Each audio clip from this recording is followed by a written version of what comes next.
You'll never know when nature will turn against you, but you can learn how to survive it. In this video, you will be tested to see if you know how to survive a bite from a venomous snake. Survival Station 1 has just begun. Hiking solo in the deserts of Southern California, you easily lose cell reception venturing off into the mountains. It's easy to find yourself alone out there, with no one around for miles. At this point in the hike, you feel you ventured far enough, and it's time to turn around and head back to the car. You're aware of the dangers of hiking at this time of day. Sunset is when the wildlife gets active, and it was a scorcher around noon. Having no gear to camp overnight, you're anxious to get back to the car, and that is when it hits. A quick sharp pain is felt from your ankle. You instantly fall over, reach down, and see some blood. You've just been bitten by a snake. You quickly glance around to see the culprit, only to catch a glimpse of a slithering tail with a small rattle going off into the brush.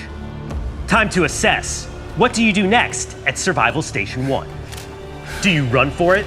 Your car is easily 5 miles away, and it would take at least an hour to run back. If you run for it, you just might reach your car before your body gives out to the venom. Or stay down and keep your heart rate as low as possible. You're not exactly sure if it was a venomous snake bite, but you're bleeding and you have to assume the worst. Perhaps you should stay put, keep your heart rate under control, and come up with a plan. If you didn't choose stay down and assess and come up with a plan, I hate to break it to you, but you're probably a goner, and you unfortunately failed this first station of this survival challenge. Come on. So keep watching, because you need to learn. Running increases your heart rate and will accelerate the venom spreading throughout your body. This could mean a faster death. Help! Somebody help me! Now, you might have reached your car as fast as possible, but you wouldn't have lived long enough for any emergency responders to save you. Looks like he's already a goner. If you chose stay down and make a plan, option B, you are correct. However, you're not out of the woods yet. If you choose poorly from here, you could still end up dying a slow and agonizing death. That is, if you can't stop the venom. Survival Station 2 has just begun. You're sitting on the desert ground, going through your backpack for possible supplies to stop the venom from spreading. It's way easier said than done to remain calm in this situation, but you must focus. Your next move will help you survive. It's time to ask the very important question: what snake just bit you? Now, since you saw the rattle, you know you got bit by a rattlesnake, but there are multiple species in the Southwest. There's the Mojave, the Western Diamondback, the black-tailed, and the rock rattlesnake. Each species has a very different venom composition and toxicity level, which directly affects how dangerous they are to humans. The Mojave rattlesnake is the most toxic of the bunch, with neurotoxic properties in its venom that can interfere with the transmission of nerve impulses in your body. But for this survival station, unfortunately, you've been bitten by the Western Diamondback rattlesnake. These snakes are most frequently encountered in the Southwest and can deliver large quantities of hemotoxic venom that can destroy your tissue and blood cells, resulting in permanent injuries, which can include necrosis, limb amputation, and potentially death. Man. So let's try to stop that venom from harming you any further. Here are your options. Suck the venom out. It was merely only moments ago that you got bit, so the venom hasn't spread too far into your body. So you've heard the rumors and probably even seen it done in movies before. What if you suck the venom and the blood out of your own wound, and then just simply spit the contaminated blood onto the ground? Time to go full vampire medic mode. Or you could wrap the wound tightly and elevate it. Maybe there's a position you could put your bitten leg in that reduces the spread of venom throughout your body. You decide to lift the wound above your heart because the less amount of blood flowing to the wound means the less blood pushing the venom through your bloodstream. Or option 3, what about making a secondary wound to drain the venom from your body? The thought of sucking blood is just too much, and you can't just sit there. So what if you created a second wound between the initial bite and your torso? It's going to be gross making that slice, but you have a pocket knife and your adrenaline is pumping. A small slice to save your life? I'm so excited, guys. My Averon Strong Rower just arrived. Let's set it up. All right, guys, real talk. This rower is going to be a total game changer. Cardio in a gym setting used to be super boring, but now I'm actually going to look forward to it. With the Averon Strong Rower, workouts feel more like playing a game than working out. I can race people online, row through scenic worlds, and yeah, I can even catch up on TV shows while burning calories. Plus, the machine itself has a super small footprint, making it perfect for any space. The seat is ridiculously comfortable, and the resistance goes up to 100 pounds. And the screen even rotates if you want to train off the rower. It's really a full strength and cardio workout that doesn't feel like you're doing a chore. And I can already tell that it's low-key addictive in the best way.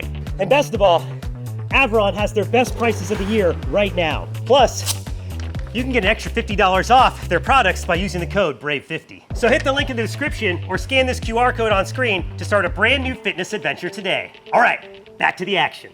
All right, in order to survive this station, which option should you choose? And you know what? Let's spice it up a little bit and go ahead and throw in an option D, which is none of the above. Oh, my foot. Which I do hope you took that final option, because the 3 initial options all would kill you faster. That's right, all of them were wrong. Now let's see why. Sucking on the wound won't remove much venom, and it might introduce bacteria, increasing the risk of infection to your bite.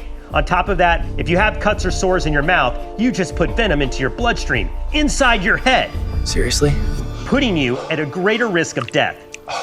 Now, because you're bleeding, you do want to clean up that wound and have a light bandage covering it, never tight like a tourniquet, and keep your leg down. Raising the limb above your heart can increase the speed of the venom through the bloodstream, jeopardizing your vital organs.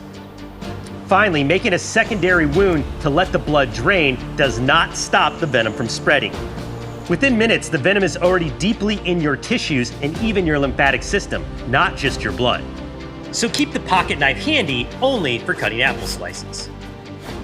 Now that your wound is dressed, your next move will determine if you survive the night. Survival Station 3 has just begun. Now you're sitting under a fading sun in the desert, still without cell service, and you're wounded. Your leg is still radiating pain from that initial bite, and you're left with 2 options. You could create a distress signal and wait it out through the night.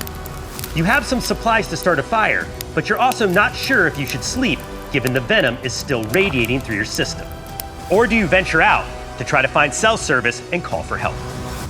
You estimated that running back to your car would take about an hour, so maybe if you walk back, it would take double that time. You could pick up cell service along the way, and you really don't want to get your heart rate up, for that surely would spread the venom further and faster throughout your body. So what do? Signal and stay, or do you navigate and pray? This was a real-life situation a few years ago for a 50-year-old hiker who was alone in the deserts of Phoenix, Arizona. He was bitten by a western diamondback rattlesnake, miles from any main road, and the decisions he made in that life-threatening situation saved his life. According to our research, and based on this real-life survival story, the correct option would be option B, to slowly start heading back to your car, searching for that cell service to call for help. Here's how he survived. The bitten hiker chose to slowly walk with a stick as a crutch back toward his car. After about 20 minutes, his cell got a couple of bars and he froze in that position to call 911. Once on the line, he reported the snakebite accident and that he was increasingly feeling dizzy and lightheaded. First responders were sent out immediately to the desert trail where they found the hiker.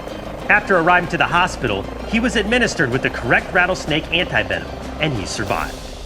So his decision to go for it and call for help by finding that cell service saved his life. Now back to your predicament. You decided to go for it, knowing that it would take hours to reach your car by walking. Your best hope was to reach cell service along the way back, so help could be sent to meet you along the trail. Through most of Southern California, you can even text the number 911 for emergency help. Keep it short and reveal your location the best you can. Luckily for you, 911 dispatch received one of your texts and sent first responders that found you on the trail. Once they transported you to the nearest hospital, doctors moved quickly to give you the correct antivenom. You don't always need antivenom to survive a rattlesnake bite, but by getting it, it greatly reduces the severity of the damage caused by the venom and possibly avoiding serious complications like needing necrotic amputation. Well, it It could have been a lot worse. Uh-oh! It's time for the worst case scenario. What is the worst snake in the world to be bitten by, and where would you find it? Well, unfortunately, a man in Australia found out. A bushwalker in northern Australia was bitten on the thigh by an inland taipan, which happens to be the most venomous snake on the planet. The inland taipan's venom is estimated to be 50 times more toxic than a rattlesnake and 10 times more toxic than a cobra. Just one bite contains enough venom to kill over 100 healthy human adults. This poor Australian was alone and deep in the outback, with no way to call for help and no hospital nearby. The venom reached his bloodstream in just under 15 minutes. And that's when the paralysis began. His breathing slowed, and within 30 minutes, he succumbed to respiratory failure. Yep, this is the worst. He was a goner in less than 30 minutes. So to conclude this episode of Survival Station, hopefully you learned something on how to best survive the bite of a rattlesnake from navigating these situations. But maybe there's more survival options that we didn't cover and that you'd recommend. If so, drop it in the comments, and I'll see you next time on the next Survival Station.